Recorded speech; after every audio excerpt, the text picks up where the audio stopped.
thank you all for coming, and without further ado, I'll hand over to Paris. Hi everyone.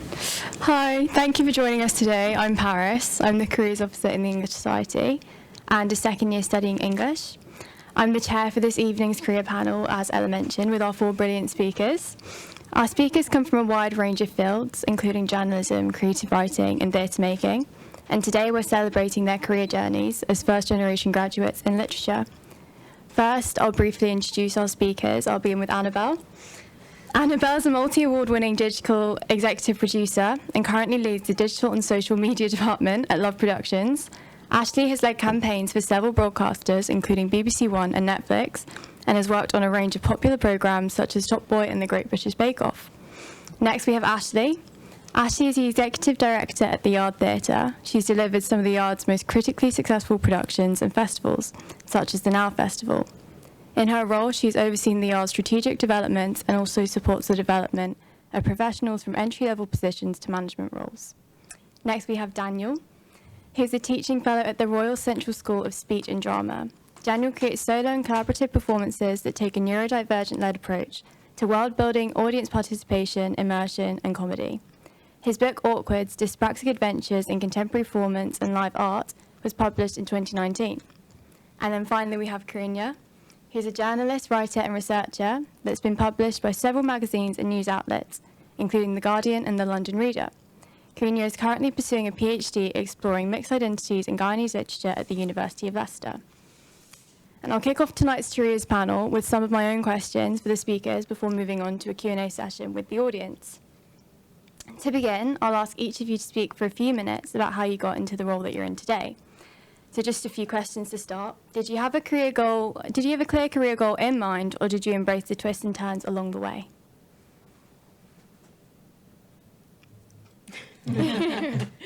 I'll give you guys a few minutes. Okay, maybe I'll start. For me, it was definitely kind of an embracing of the twists and turns. So I actually know Ella from when we were younger, sorry. We are young. But we was at a kind of journalism organisation, and we would kind of get together. There was loads of young people, like 8 to 18, and we'd get together and write stories for local and national press. And so that was like my first kind of entry into the media, and to see that actually maybe getting into TV or radio or magazines or print wasn't as hard as potentially I would have thought it would be. Managed to get some work experience, and then to cut a long story short, I ended up meeting someone that kind of got me into work on a show called Big Brother, but a show that's called Big Brother, but when it was on Channel 4, so that was like 2007-ish time.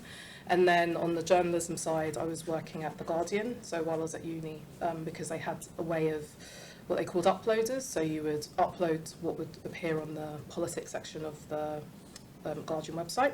So I kind of got a chance to see online media and then telly/online. And then from there, I kind of realised that actually maybe there's something in this that's cool, but I didn't really like telly because they're kind of a bit weird, if I'm being honest. They're very jazz handy some places. But I like the online side because it kind of felt like we were just doing something a bit different. I kind of liked how you could connect with audiences. And then, yeah, as I kind of got older, I started to do a little bit more, and social media became a thing. I'm old enough that actually it wasn't so big when I started. So it was a lot more about like forums, so like Reddit style, like text message alerts, and then Instagram came along, Facebook came along, obviously TikTok is massive. And so I've kind of embraced and gone that side. So that's my journey. Thank you. So yeah, when I was young, I thought I did youth theatre and thought I was going to be an actor. Went to uni, still thinking that after I studied a literature degree, I'd go and train to be an actor, and that did not work out. I did not get the lead parts in all the shows at uni, which I think was ultimately a good thing.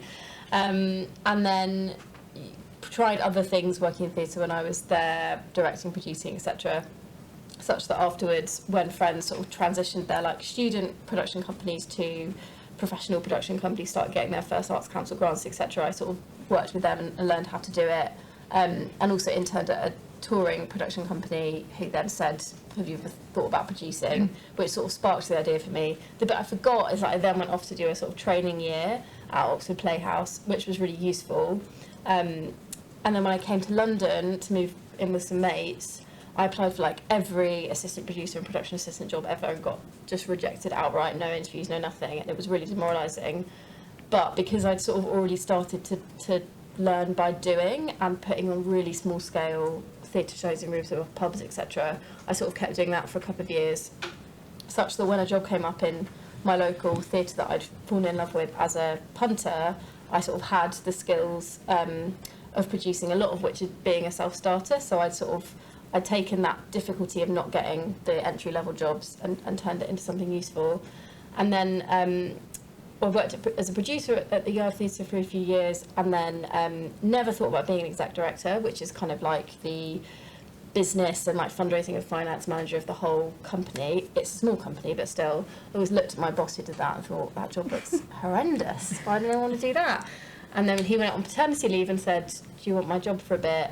And then never came back. And the board interviewed me. By that point, I was kind of in hook, line and sinker. So I guess that partly demonstrates, though you don't necessarily know. I never would have thought I wanted to be an executive director.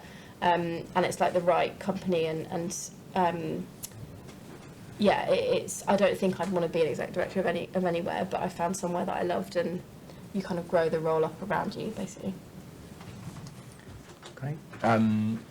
Yeah, so I guess I feel like I have kind of stuck to my plan, which was when I was a teenager, Channel 4 was really good, and it had lots of strange stuff on it after pub hours, and there was a moment, and as someone from a small town, working class, it was like, whoa, I want to do that kind of thing. I didn't really know what it was. I think we might call it performance art or experimental performance or drag, but I wanted to do that. And so I went and did a degree that supported me, that kind of work, and realised it's quite easy to become a performance artist, because you just have to sort of say you are one, and then everyone agrees. So then the difficult thing is not to become one. The difficult thing is that there's no point at which you've made it. It's like always you're sort of trying to cling on in whatever way you can. So for a long time after graduating, I was working in collectives and doing, lots of work in Nottingham that was supported by any bitty job I could get, call centres, factories, etc. For about 5 years, moved to London. I spent about another 3 years just kind of doing that, like getting any gigs I could whilst having any terrible job I could to live. And then I thought, well, the way that I'm really going to be able to make more of my make more connections is to do an MA in London. So I did an MA, and then it turned out that I was all right at the academic side of stuff as well. And so that's when I decided to kind of split myself in a way and invest and do a PhD, and now I'm a lecturer over at Central, but still like making sort of weird performance stuff that no one comes to, which is, I feel like my 17-year-old self is my main barometer of success. If I can answer to him, like, well, yeah, my career has been very random, and I'm kind of still very much in progress. So I grew up in South East London and was always interested in writing. I would like do things for like the school newspaper, things like that, write a little family newsletter, anything I could. When I was at university, I was doing English at Birmingham University. I joined the student newspaper in the second year, and it was actually the best thing I did at university, because I connected with people, but not really in a very, you find your people, you get politically engaged at university, all of these things. I didn't really do that, but I did join the university newspaper, and that was great. When I finished university, I kind of, for a few months, worked at the London Eye, did some random things, and then a friend who I was in a samba percussion group with randomly was working at Homebase magazine, the DIY store. And so, yeah, my first job was working as editorial assistant for Ideas magazine, which is like kind of an interior design magazine using home-based products. And, they kind of gave me more responsibility as time went on to write little articles, go on photo shoots, things like that. And it was part of a bigger publishing company. So in time, I decided that actually I was quite interested in sub-editing. So kind of proofreading, editing.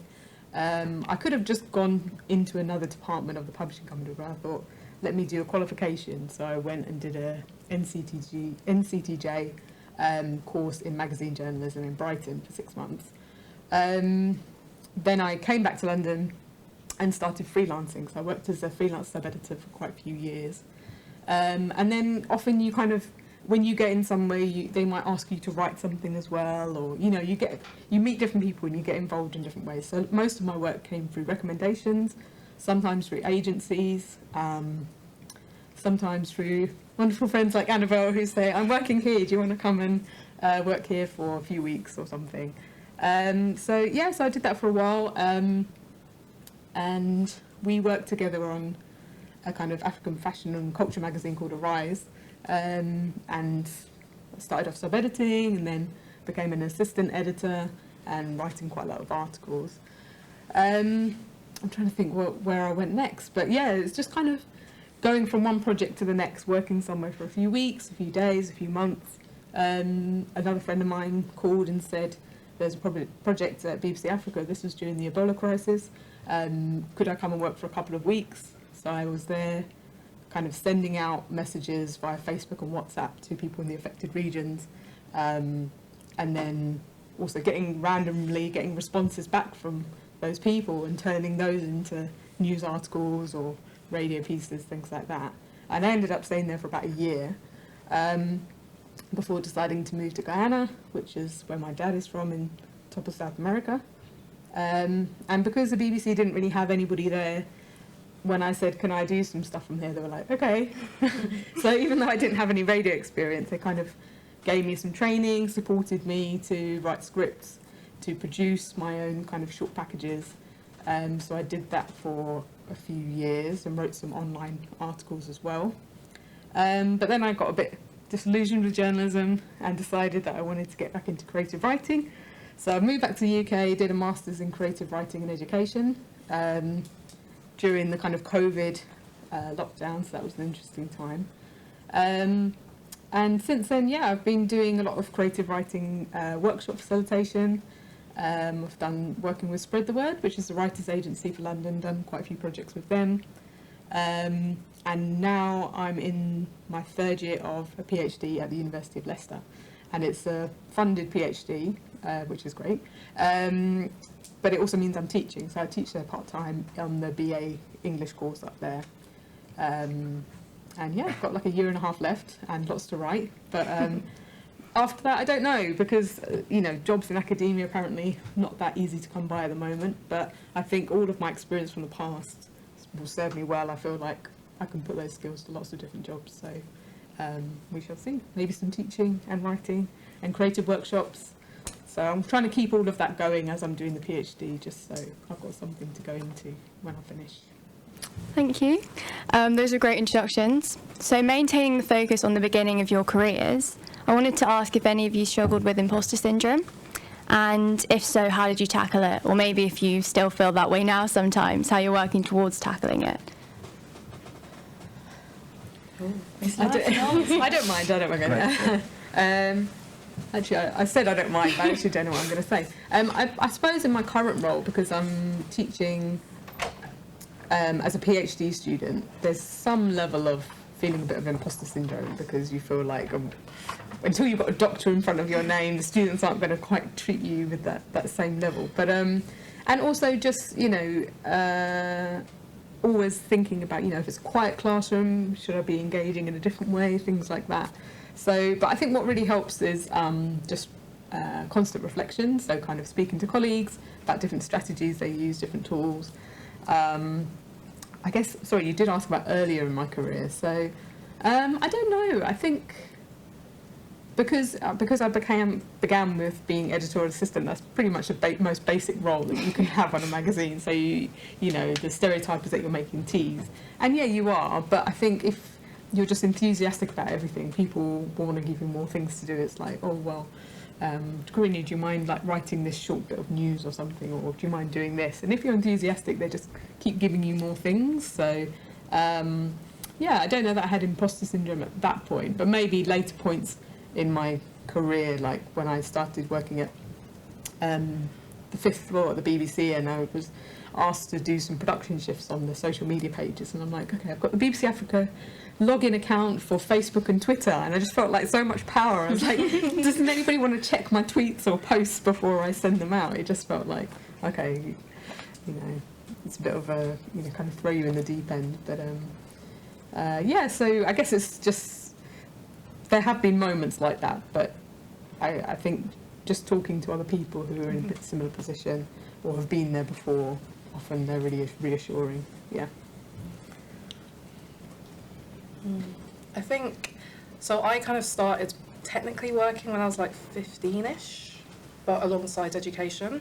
And at the time, I remember someone at the organisation that I was at saying that, like, you're going to go into spaces and there's going to be people who will have got a connection because their uncle works there, and they probably are going to get a job. So your job is to have a little look around, work out who, like, the kind of power players are, be really kind of like work really well with the people that you're around, but try to find a way to make yourself indispensable. And so I was like, oh, okay, cool. And so I had work experience at the Mirror, and I was basically alongside the letters editor and the kind of, I can't remember what they call them anymore, but like the voice of the day, I think it is. So like the lead writer for the paper. And so sure enough, I could hear like the royal editor like listening to voicemails, and then also I could like go into like the briefings, morning briefings, and see kind of what was going on there. But I could see that there was like little things that just weren't happening that I thought maybe I could add a bit of value. So there was definitely a little bit of kind of like influencing in a way that didn't feel probably too pushy, but as a result I was able to get a job for like a day a week there. And that's when I kind of realised, okay, there's definitely something, that she was right, and there's definitely something in kind of finding a way to navigate that workplace, because that will definitely help. Going forward, though, I would say I do suffer from it, really. Even now, I think I'm generally I think of myself as quite a shy person, so I find kind of rooms like this terrifying.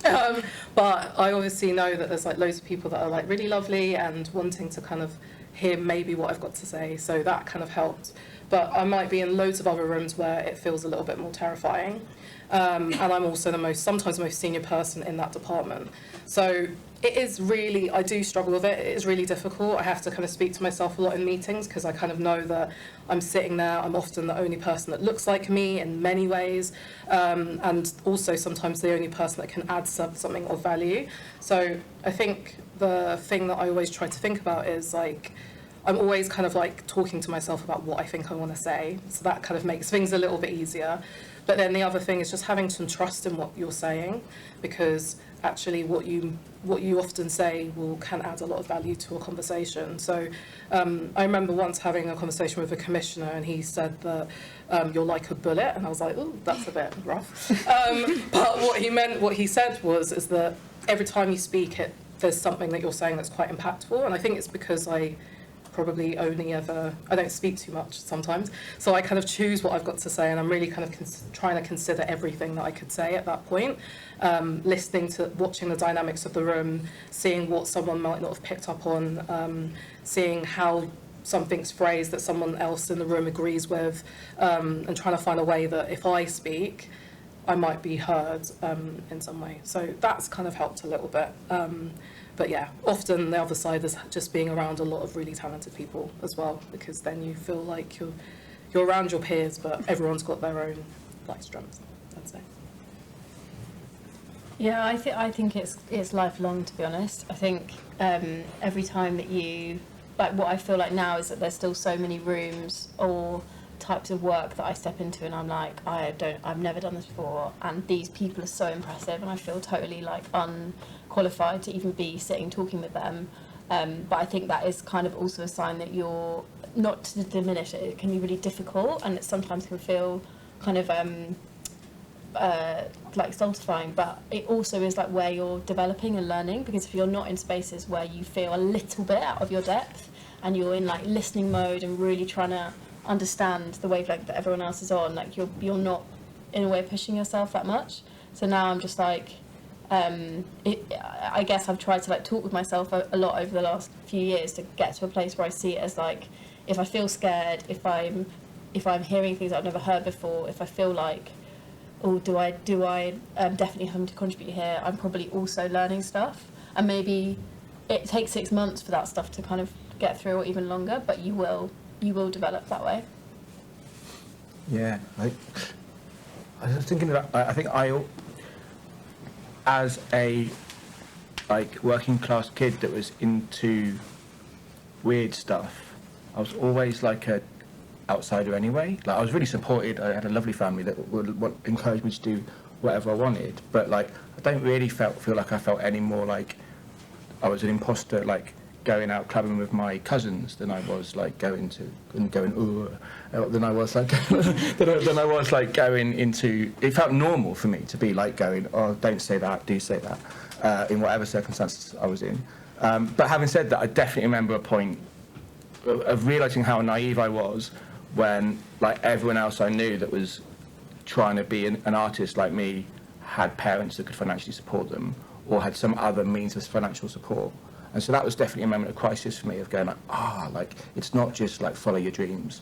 There's also like a load of material kind of support that you need. So that was quite jarring, and that's when I felt like really stupid, I guess. And then the other thing I felt is, for me, it's not like, it's like little things, like no one in my family like went to meetings as part of their jobs. So like things like that, everyone goes like, oh yeah, we're having a meeting, and we all know what a meeting is. And I'm like, oh, I've heard about these things called meetings that like people in seats go to. And obviously it's not that, but there's like these little things that feel like obvious, that are much more like where I feel much more like I'm pretending that I know what's going on, even now, I think. Yeah. Thank you. So this next question is focused more on your current position in your career. If you were filming an average day in the life of your current role, what would it look like? It would look really hectic, I think. Like every day is really different. So like today I thought, oh, I'm just gonna look at some stuff that people in the team have made. We've got a show called The Great Stand Up to Cancer Bake Off that's going to be airing soon. So I'll be looking over kind of edits. And then we're filming for another show in the universe of Bake Off called Bake Off the Professionals next week. So I'm having chats with the series producers to kind of like talk through all of the ideas, someone else to kind of work out like how can we get all the props. Then I get told that someone who was on Stand Up to Cancer, who something happened in the show, we now need to go and shoot with them. So I'm now having to think of more ideas about, okay, how can we do that? Liaising to try and make a production happen. So every day kind of feels often quite different, which is really helpful for me because I think I'd get quite bored. But yeah, it's sometimes a lot of content ideation, which is like coming up with ideas, looking at stuff a lot, reviewing, being able to give feedback constructively, being on set, having to be with what we call talent, and they're like the faces that you see on screen. So the presenters of a show, or like judges or whatever, you call them talent for some silly reason. So you'll be dealing with them and their big, massive personalities or contributors, and how you kind of navigate that, and when you only have like 10 minutes with them and need to try and get something out of them, and producing that. So yeah, my day feels very different. Can I just go back to the last question, if that's okay? I just want to say two little things. One, with imposter syndrome, I think sometimes it's really important to know that if you feel like an imposter, to kind of work out what the reason is, because sometimes that's not the room for you, is what I would say. Like sometimes it's not a great environment. You're not the imposter, like that's just not the environment for you. And then the only other thing I was going to say was, just going back to your point, because I remember I was at like a doc fest and I was on a panel and I thought, I'm probably just umming and ahhing all the time and not being coherent. And when I spoke to the exec, she was like, no, I thought you were fine. But she was also saying that the person that I felt was super coherent, he grew up, no offence, with academic parents and was used to kind of debating stuff at the table. And I was reflecting, going, yeah, when I went home, I just would just be like, yeah, I'm fine, and just go and keep myself to myself. So it's things that you just, for me, were just not part of my experience. So I think there's definitely something about giving yourself grace. So I just wanted to say that as well. But yeah, my day looks really different, which is really helpful. Sometimes I'm in the office with team. Sometimes I'm on location, which is when you're on set. Sometimes I'm at home, which I love.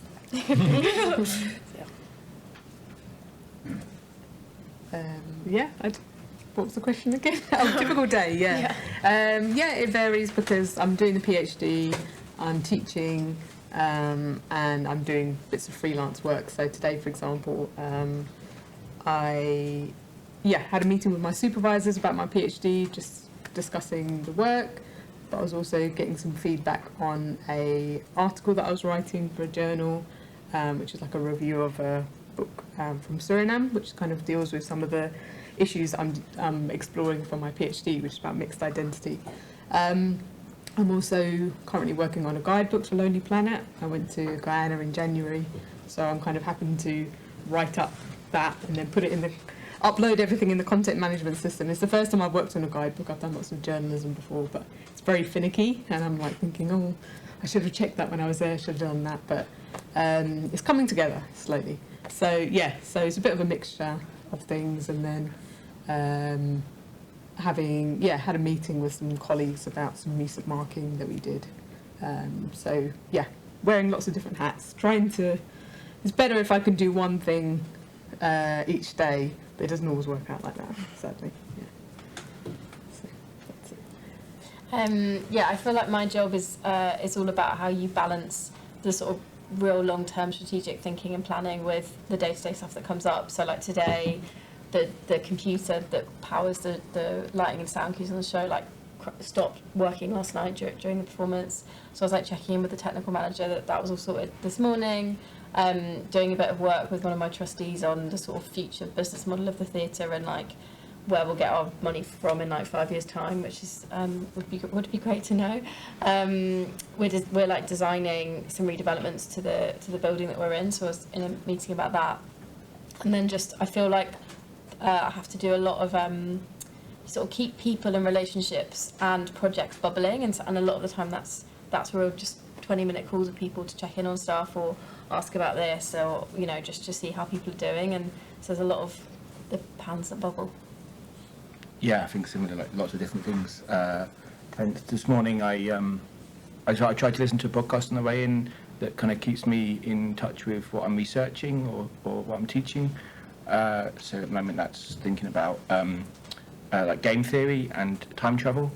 And then today I had to run a workshop for prospective students on my course, and I was emailing, trying some admin stuff, trying to get about doing some talks, some paid work to do some talks about experimental performance, and I'm preparing for my teaching tomorrow. So on Thursdays I teach all day, and emailing, trying to get a little some travel into Texas to share my work there. Thank you. So for my next question, I wanted to ask what some of the most memorable highlights and challenges you've experienced in your career are, so far, obviously.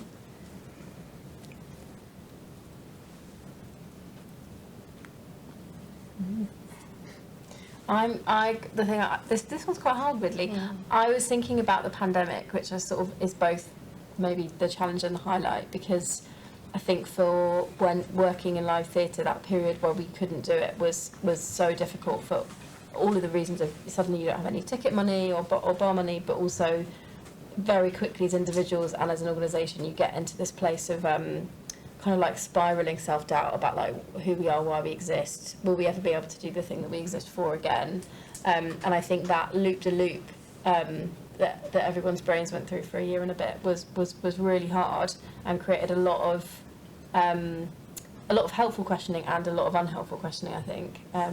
It was really amazing in mid-2021 to get back to like we can put on shows again, and for me being sat in the theatre with the audience full of people, we'd commissioned this new dance work. I was just like, oh yeah, this is it, and this is really important to bring people together, and to be able to work with artists and make new stuff is like a total privilege. So that was the kind of condensed highlight and challenge. Yeah. think performing at an event. There's a night called Ducky in Vauxhall that's that I wanted to perform at for years and years, and then finally sent an email to ask if I could perform, and within 5 minutes they're like, yeah. And so doing that, and that felt like a landing point in London. I did a gig at a space I'd always heard about and was excited about, and it went well, and it was a really fun and start of a project that I'm really proud of. So that was great. But I do think for me, like, still the most challenging moment, as I say, was that moment of naivety of going like, the world I want to be part of is full of people that are financially supported by other things, and navigating that. And then actually coming out of that and realising that's not true. In the factories I was working in and in the coursing I was working in, it was full of people that were like me, that were finding other ways of supporting themselves. And you don't have to define yourself by whether you do the thing you love full time if you're not able to. But yeah, I think that was a difficult realisation. Yeah, I guess like my first sort of bit of paid work was probably very exciting in terms of journalism. So it was just for like a local Lewisham Council magazine. I used to do little stories about local businesses, things like that, and it's like, wow, I'm getting paid for writing and interviewing people, and that was really exciting. I really liked your response about if you're feeling imposter syndrome, it's because you're learning, and I think that's such a good thing. Like a couple of years ago, I did my first project, ghostwriting a book, or kind of co-writing ghostwriting, and it was quite challenging because I'd never done that before, and it's negotiating, working with somebody else, and just the thought of writing this book for somebody else essentially, and so I had a lot of I felt nervous about asking the publishers for advice because I thought, I should know how to do this, they've commissioned me to do this. But when I did ask, they were actually they were really kind of supportive and said, they kind of understood that the dynamics would be tricky, and it's a sort of big project to work on. So I think if you are feeling a little bit of that imposter syndrome, just kind of asking questions to understand a bit more. I don't think anybody's going to look down on you for asking questions. I wouldn't if anybody asked me. I'm always asking my students, ask me more questions, come to my office hours, take advantage of those opportunities. So it was a challenge, but I'm proud that I got through it and that I stuck with it. Also, just those moments where just everything sort of comes together. So when I was in Guyana, I started doing some fixing work, doing some for BBC shows that were coming over, and they were doing a program called Sound Odyssey for the Loyalkana, and so it was kind of like setting up interviews and restaurants and occasions, and it felt like I was using all of my experience and my familiarity with Guyana, my understanding of BBC and media, and just being able to kind of bring those two things together is fantastic. And I think it just keeps happening as long as I'm pursuing my interests and passions. I find that it just kind of leads me somewhere. So I've been quite lucky, I guess. But I think also it's just been following those passions and being willing to be a bit uncomfortable at times, but only if I feel it's a positive kind of learning. Not like I have been in situations where I feel awkward and it has been to do with the place, and I've left those places maybe after a bit too long sometimes, but I think it's knowing when it's time to move on is really useful. And then I've been trying to think all this time. So I'd say I feel like there's like two main challenges because I work in the social side now. One of the big ones is just platform changes. So every 5 minutes there's something else that's happening, or there's like a new platform, and it's a little bit tiring. So you can never feel comfortable. It's really hard to forward plan. So one of the things that so when you make TV programs, you shoot them, and that's called like RX, like the filming, and then when they go out, that's called TX. So when we're shooting, the show will TX like months later, so you can't really do a lot of things that feel super trendy because people are just like, this is so lame, like it's 7 months later. So it's like trying to think of stuff that you think might work, but then at the same time will have longevity, but then the audience will like. That's a bit of, I would say, one of the big challenges. also, I can't think of, I was going to think of say or something else, but I can't remember. And then probably memorable, so I worked on, before I did more social only stuff, I did more kind of multi-platform, which basically is like, which is what they used to refer to as like apps, websites, social media, like all of it together. And there was a Channel 4 series about space, and they really wanted to find a different, because it was on Channel 4, it wasn't on BBC, they wanted to find a new route into it. So it was shot at the International Space Station in Texas. So basically I kind of assembled like we put together an amazing team of different creatives, and we created content with the presenter called Dermot O'Leary, with astronauts. We were kind of, when Twitter was a thing, we had like astronauts being able to respond to tweets from the audience. We did like loads of other like random things, and that was really cool, because if I'm being honest, I had no idea there was a space station, so that was my first hurdle. When I was, because I was actually in a indie that was very kind of specialist factual, which is really kind of the more kind of detailed sciencey end, and it was a co-pro, which basically means that you've got like two different companies trying to make the same thing. So it was the company indie I was with also National Geographic. So it was really good to find a way to kind of cut through, to create content actually the audience really liked and responded to. And I think for me, because I'm not a specialist, that's always kind of helped whenever I'm navigating different spaces, because you're kind of thinking like, how can you bring someone in? And that's really generally kind of what you're always trying to do. It's about how can you make something feel exciting? No offense, like more exciting to a wider audience, rather than just trying to reach the people that might connect with this. So yeah, that was memorable because it did all right. Thank you. So my last question is focused on self-reflection in your career and on success. What does a successful career mean to you, and has this idea evolved over time?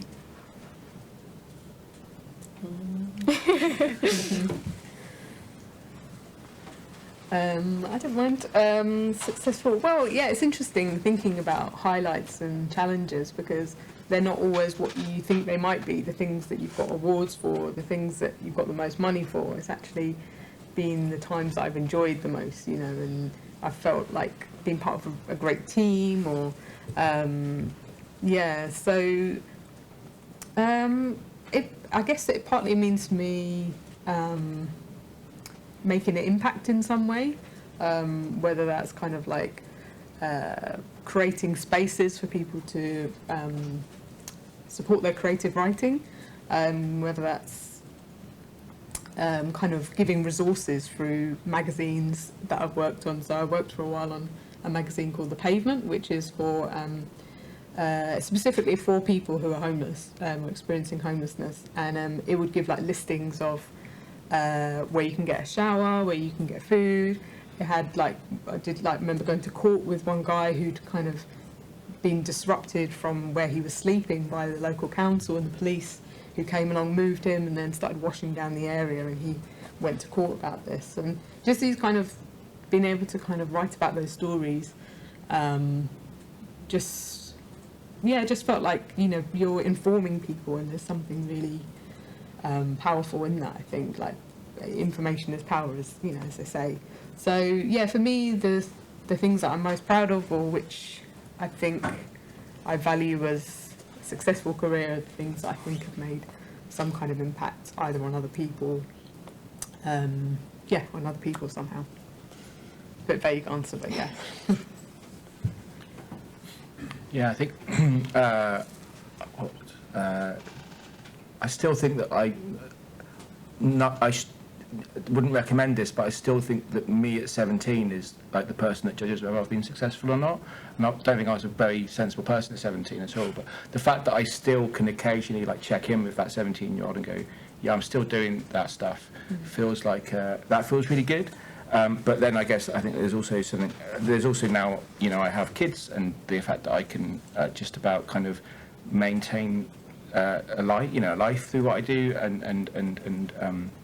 that yeah, so that I'm still in that world, but I can look after them and that kind of thing.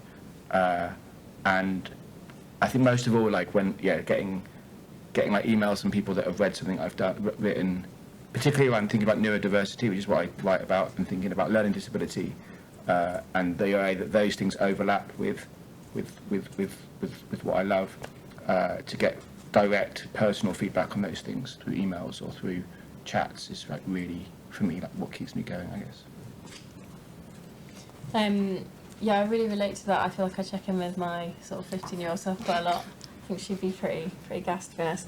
But yeah, I think I also was reflecting on this question that the fact that I got to go to uni and then I get to do a job where I feel really challenged, sort of creatively and intellectually, and enjoy it, like really, really enjoy it. It's really hard, but like, that wasn't something that I thought a job could be. Like, people in my family just did jobs, you know, you worked in shops or whatever, like but it was good if it brought you in the money that you needed to pay for stuff in your family, but a job wasn't something that could like fulfill you or fill your life with like really amazing people. So I do feel like really, really fortunate most days, to be honest. I would love, our theatre's quite small, it's 100 seats, though we're going to extend a bit. But I think a big like long-term career goal for me would be something that we make, like transferring to the West End or being made into a TV show or something like that, where you have just like big impacts in terms of how many people you reach.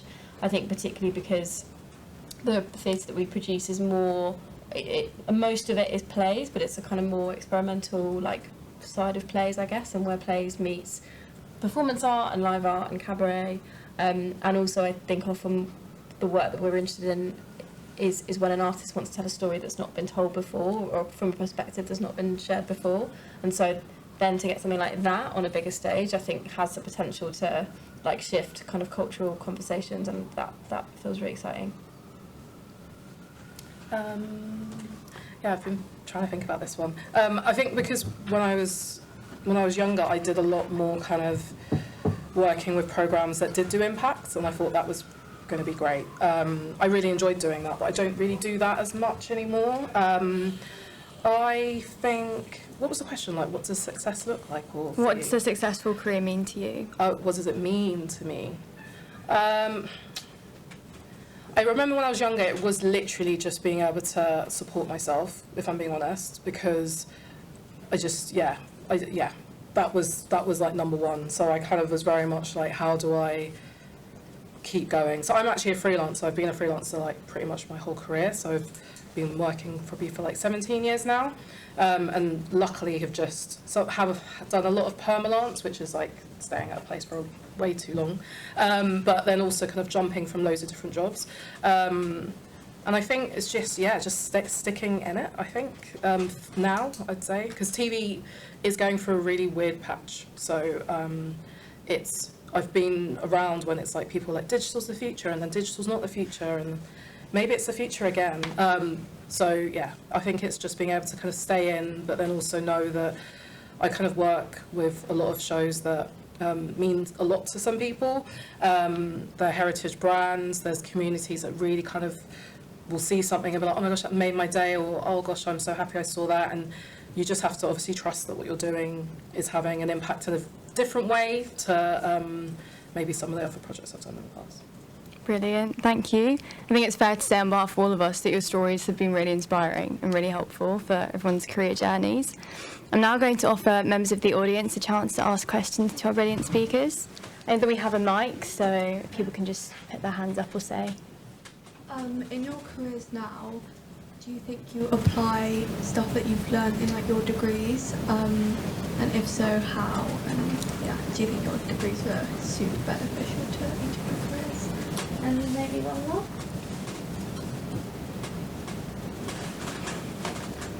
For those who work in journalism, what would you recommend? Like, what experience would you recommend? Like freelancing, or maybe like a work experience contract, or go straight into like an early careers? Like, what would you recommend in like going into journalism?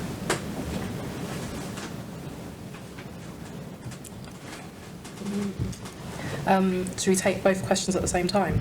Yeah, one or both. Okay, I'm going to do the first one because I feel like everyone else is going to have a very different answer. But for me, it did not make a difference, if I'm being honest, and I think at all, if I'm sorry.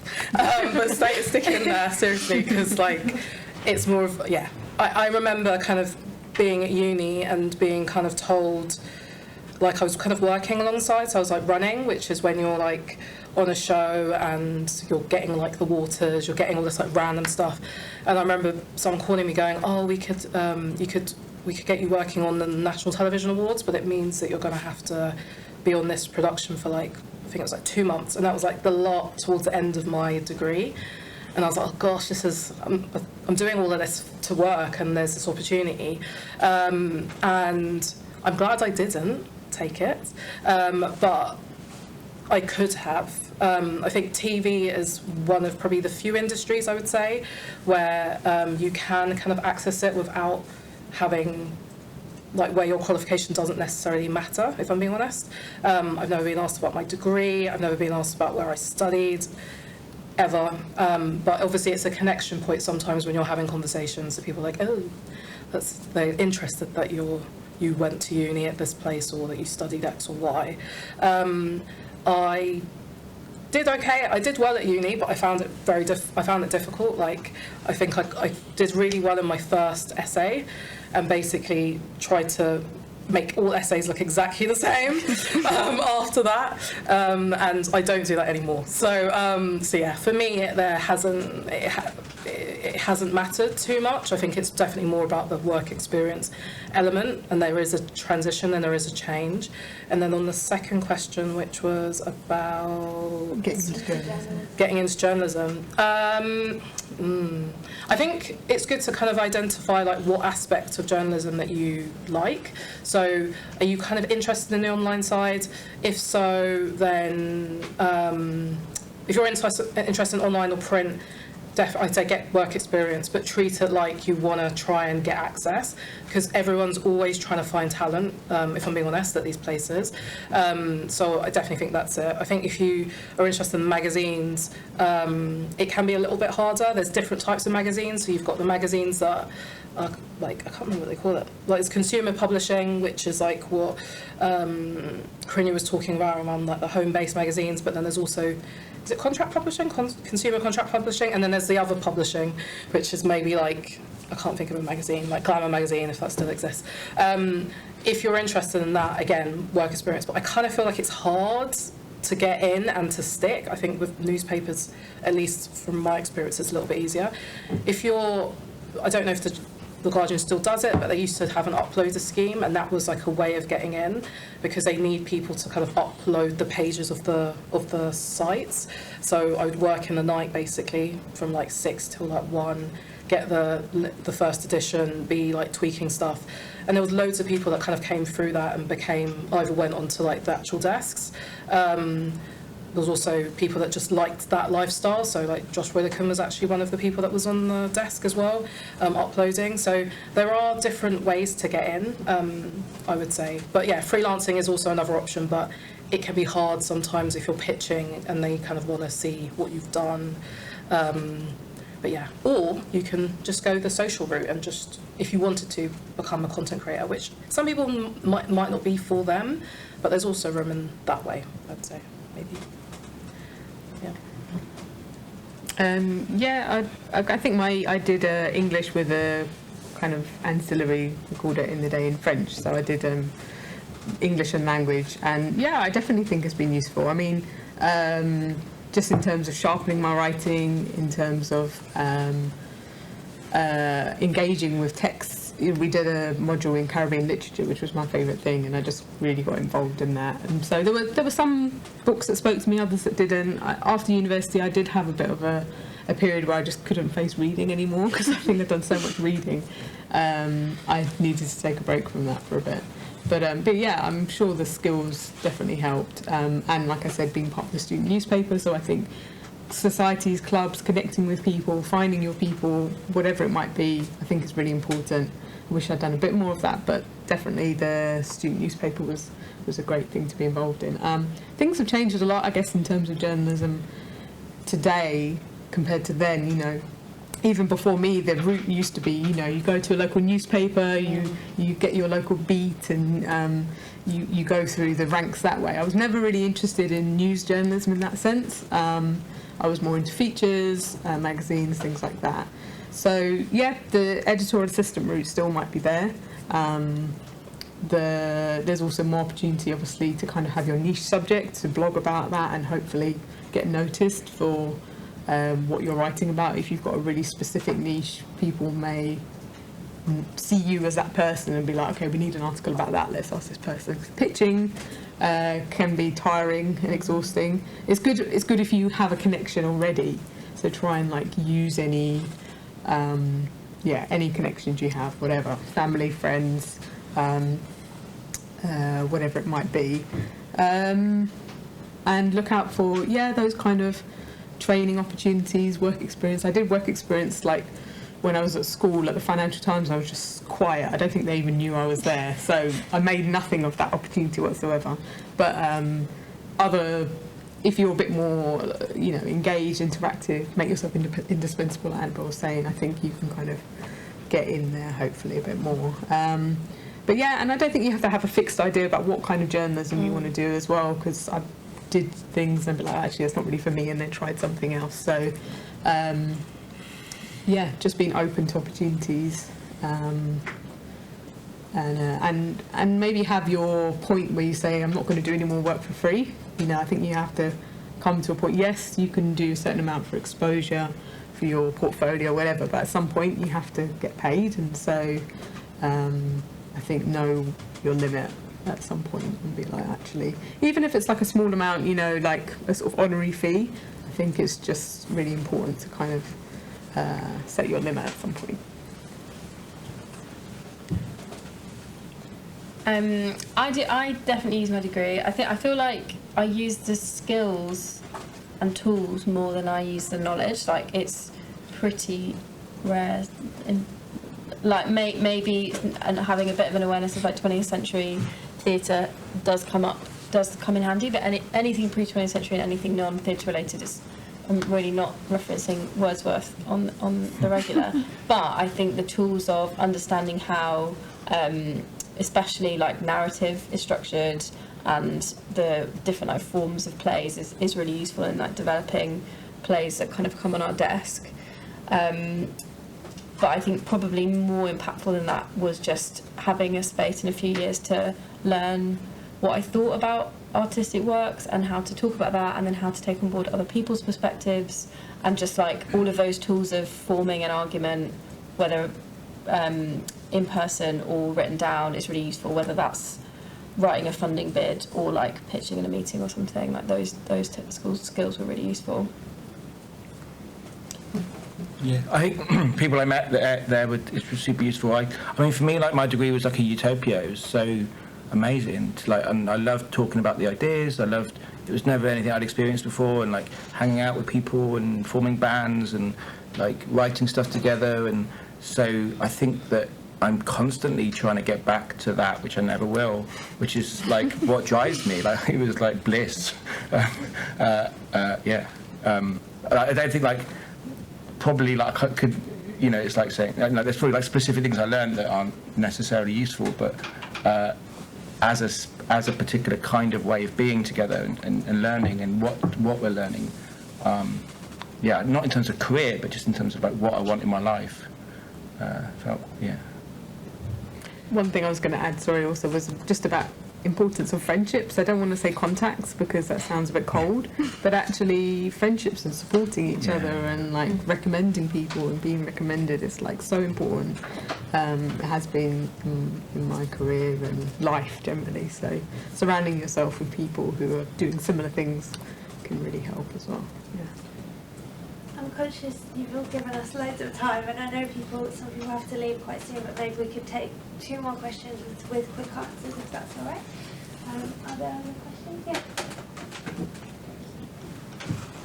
How do you deal with situations in more corporate spaces that make you feel like you need to compromise on your creative or political values? And how does that work for you? Is there a specific like situations you can talk about?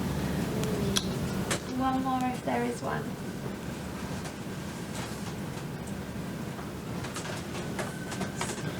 This was just a quick question about pitching. If you had any like just really good tips and tricks on how to get someone's attention, just pitching advice, basically.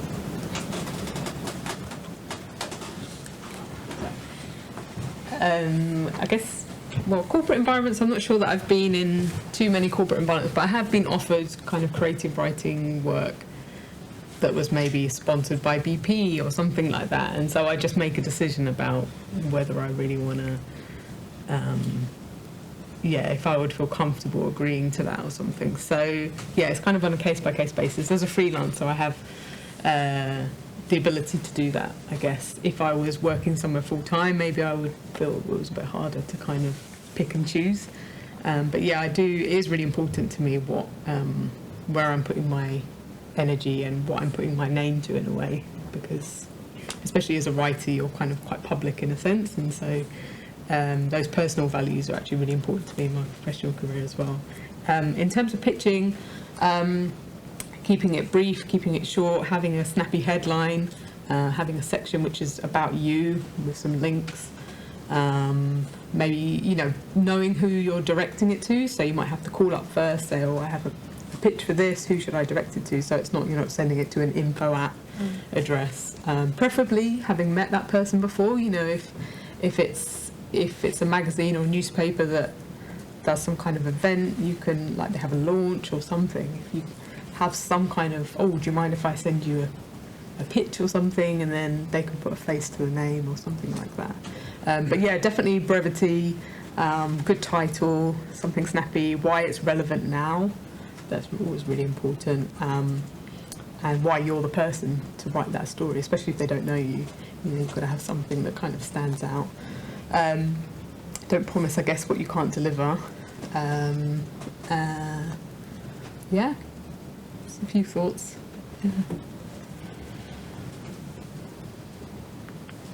I think it's the same with it, in terms of taking on work that is maybe sponsored or funded by people that you don't want to be associated with. Feels like a case-by-case basis, and you have to think long-term as well as short-term, and certainly reputation is a big part of continuing to get work. And within my field, probably if I had loads of corporate sponsorship, I'd probably stop getting the kind of work I like through reputation, or particular kinds of corporate sponsorship. And then I don't know. I think that being in spaces where you've already met someone is so useful with pitching stuff. Being at stuff in a social way, being at stuff where you're able to meet people informally before you do so formally feels really helpful. And always having a pitch in the back of your head, always having your elevator pitch, so that when someone says, "Oh, what are you up to at the moment, Daniel?" I've got something ready to go, even if it's having a drink after a shower or something.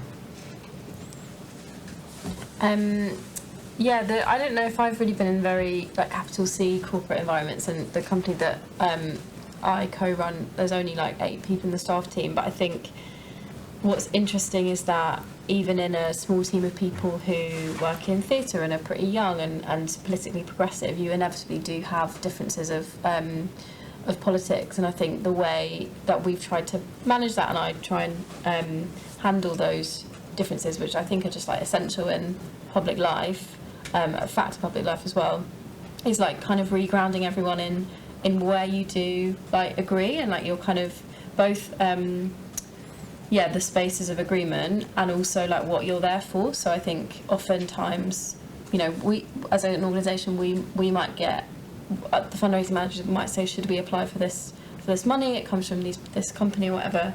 And you have to kind of come back to the first principles of what are we trying to do? What do we hope the impact will be in the world?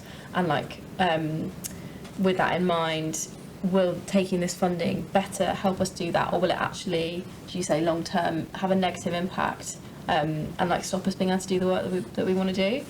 But I think, personally, I think you can do things which, I don't know. I think it's really important as you go through life as a whole, but also just working life, to know what your real core values are, and I don't think you should ever compromise on those. I don't think a job should ever, we all have to do things to make us feel uncomfortable. No one wants to fire someone, but you can fire someone and be true to your values. But I think as soon as you compromise on your values, that's that way, boundless lies. And yeah, just the only thing I'd add on pitching is, I think particularly with big things Arts Council bids, it can feel like you're sending something into the machine. And that's, I think, partly, those big funding institutions, or maybe big companies you want to work with, seem very faceless, but ultimately everywhere is run by people. And if you could just think a person's going to read this and they're going to be tired and stressed, and you want to kind of engage them and almost like try and connect with them as a human as much as possible. So in a way, it's like the same like if I'm reading job applications, the ones that have the most like character and personality are the ones you go, okay, like who's this person, more than the person who's just like nailing every bit of the job spec. So it's remembering that everyone is like just another person behind their computer, just like you are behind yours, kind of thing. I probably can take the pitching one. The first slide question's very good, but I'm just trying to find a good example. So probably I feel like you're thinking more like print, so I'll just make it more printy. I think that something that's really important is really think about where you're going to pitch to, which probably you would already, but have a look at the mastheads, see who seems to be the people that are kind of commissioning, look at the study, whatever it is that you think your idea is perfect for, and also just start looking at, I'd say, the people that are already putting in those features or ideas that you would like, that you think is a good slot for, and how they write, because sometimes you might kind of look and go, oh, actually, I'm not sure if I'll be the best fit for this place, but I might be a much better fit for somewhere else. Also, I'd say often when it comes, if it's say a magazine, sometimes the features are often written by freelancers, so have a look at what they do, as in where do they, if you think that, oh, actually, I think that this could be a good story for X, have a look at, and you like the way they write, have a look at where else they seem to kind of have work, because that also might open up some of the other opportunities and places that you might not have considered as well, because they might like your style or that sort of thing, I'd say. Yeah. Great, thank you all for coming.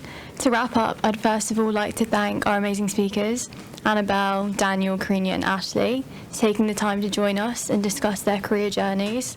Could I have a round of applause for our speakers, please?